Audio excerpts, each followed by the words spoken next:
इन सब से पौलुस रसूल तीमुथियुस को भागने की तलकीन कर रहा है। Flee.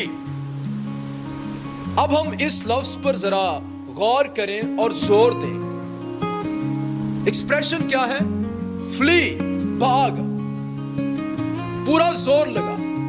Use your full strength, use your full energy.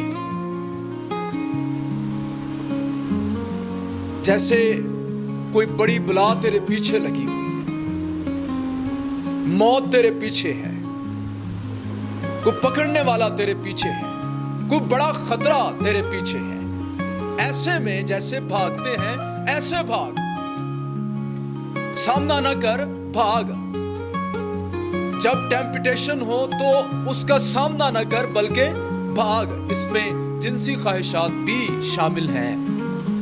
तो जब ऐसी टेम्पटेशन आए तो खड़े नहीं रहना, पूरी स्ट्रेंथ के साथ भागना है। यहां एक्सप्रेशन ये है। और भागना बेमुहार नहीं है, किसी सिमत की तरफ भागना है। एक चीज से दूर तो दूसरी चीज के करीब जाना है। रिप्लेसमेंट होनी चाहिए। ये यहां पर एक्सप्रेशन है। अगर हम चाहते हैं कि खुदा हमको इस्तेमाल करे तो भागना, flee from youthful evil desires जरूरी है।